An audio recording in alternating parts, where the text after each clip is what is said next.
Assalamu alaikum al'ummar musulmi, barka da wannan lokaci.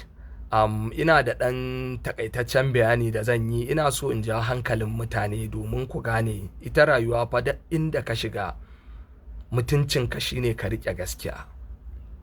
Mutuncinka shine ka riƙe gaskiya kuma kar ka zalunci na ƙasa da kai. So abubuwa da suke faruwa, maganar da Naziru sarkin waƙa ya fito ya yi, magana ce ya faɗa ta gaskiya, amma saboda wasu ba sa son ka fito ka faɗi gaskiya saboda mutuncin masana'antar su suna ganin ya fi mutuncin ɗan adam, kuma Allah ya ce ya karrama ɗan adam fiye da komai a duniya.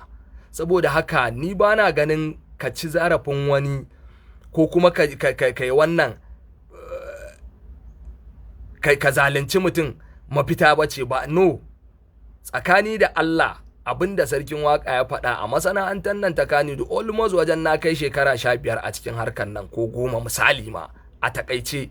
Duk wani abubuwan da yake faruwa na zalunci, a ɗauke ku a tafi location, a je a yi shooting, a dawo kowa yana jin yunwa, ba wanda aka ba ko sisi, wani zubin ma ko kuɗin motar da zaka je gidanku ma baka da shi. Duk mun yi wannan rayuwar. Ni editor ne, na koyi editing a media suit. A nan 'yan fim da yawa wasu suka sanni, kuma a nan suke zuwa su kawo mana aiki. In ba zan manta ba, a cikin mutanen da Naziru sarkin waka yake magana a kai, ciki har da Alinuhu, in ba zan manta ba a shekarun baya da suka wuce, wajen shekara kusan 5 ko 6 ko 7 zan iya cewa da suka wuce, dan na dan manta shekarun. Akwai wani fim da ya taba kira na zo Kaduna na masa editing, wani namiji kanin ajali, wanda hadda fatila dan a ciki. Kusan sai da na shafe wajen sati guda a Kaduna ina editing na fim din. Na gama kuma muka zo Kano, na yi trailer, na yi editing, aka yi polishing fim, na ba su kwafi ya fita kasuwa, amma fa ba a biya ni kuɗin aiki na ba. Ba a biya ni kuɗin aiki na ba. Haka na yi ta haƙuri da abin ya ci ni na rasa yanda zan yi. Na zo na samu Alinu a Ni'ima Hotel, ba zan manta ba, na ce masa hakki na fa na aiki da na yi ba a biya ni ba. Kuma a lokacin muna yin editing a office in mun ga kawo editing na film 1 and 2, abinda ogan mu yake karɓa, yana karɓan naira 100, 120 har da trailer, amma aka bani hakki na. Ne ta bibiya, na samu Ali a Ni'ima, muka yi magana, ya ce ba matsala, zai yi magana da producer, za a bani hakina. Muka zo da kyar muka zo har Kaduna. Wata ran ba zan manta ba, a NUT na je na samu Alinu, na ce masa hakina fa na biyo fa a bani, saboda na yi aikin nan na gama, fim har ya fita kasuwa, ba a bani hakina ba. Saboda haka ina nema, ni ba zuwa nake bara wajen wani ya taimake ni ba, ni ba maula nake zuwa wajen ku ba. Aiki na maka, ka sallame ni a aiki na, kuma kai ka kira ni wannan aikin. Alinu ya dauki da kyar dai, sai da muka kwana 1-2 sannan ya kira ni ya tura min 40,000, 40,000. So na haƙura, na karɓa, na rabu da wannan. So akan wannan abin da na yi, shi ya jawo min farko muka dan fara samun matsala da Alinu, wanda a lokacin ba zan manta ba, akwai wani fim din shi Jinin Jikina da za a yi, fim din Umar M Sharif ne, za a yi shooting a Kaduna. Umar M Sharif ya daga waya ya kira ni, ya ce Ali, za ka yi mana editing saboda mun ga ka iya kaza da sauransu. Na ce to ba damuwa, na gode. Muka yi magana da shi, ya ce amma shi yana da karamin karfi, da Allah zai bani part 1 zai ban 20,000, fim ɗin 1 to 4 ne zai ban 80,000.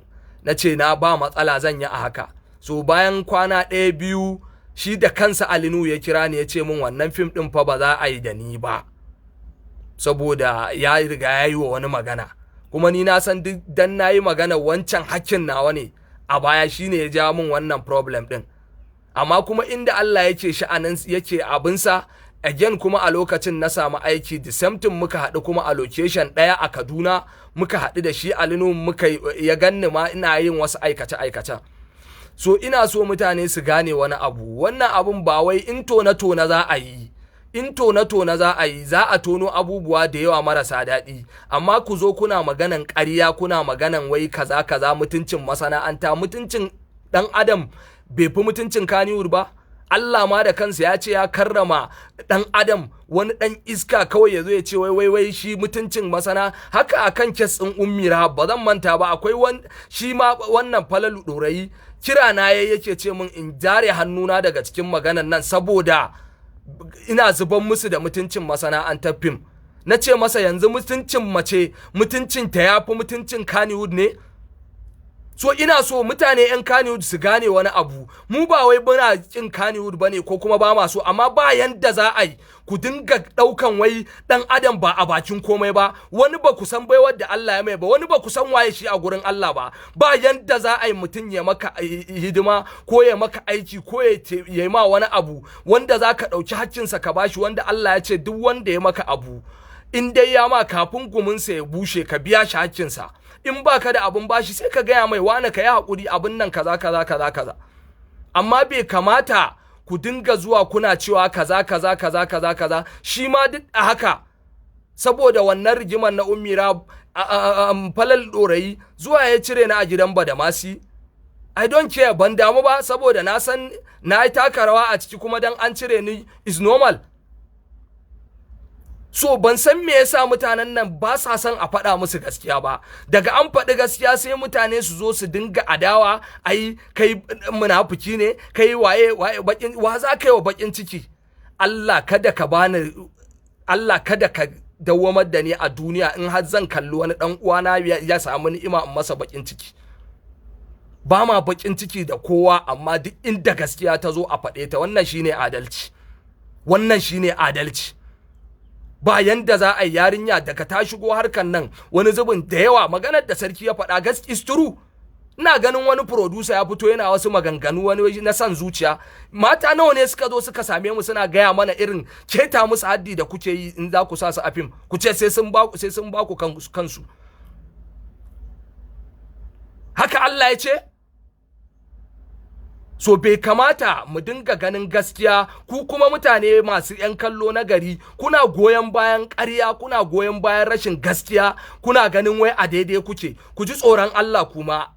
Allah ba azzalimin bayansa bane, kuma duk wanda ya zalunci wani wallahi Allah ba zai bar shi ba. Ire-irenka Naziru sarkin waka waɗanda suke iya tsayawa su fito ba sa tsoron wani, ba sa shakkar wani, su faɗi gaskiya inda gaskiya ta zo, Allah ya ƙaro su a cikin wannan harkar. Amma ba yanda za a yi mu dinga zama kawai da zalunci, ba inda zalunci zai kai ka wallahi. Duk duniya in ka zama azzalimi wallahi ko ka yi sama sai ka faɗo wallahi. Yawwa mu kiyaye, kuma Allah ya shirye mu baki ɗaya. Dukkan mu 'yan adam ne, za mu iya yin daidai, za mu iya yin ba daidai ba, amma duk inda muka yi kuskure Allah ya Ubangiji ka yafe mana kuma ka ɗora mu akan tafarki madaidaici. Wannan shine. Amma mu dinga gaskiya mu rike ta kawai, mu tsaya akan gaskiya. Ina gaya mutane wallahi duk masifar da muka shiga a ƙasar nan wallahi azimu ya ta'allaka ne da zalunci, kuma zaluncin ma na ƙasa waɗanda ba su da ƙarfi, waɗanda ana ganin ba komai bane ba.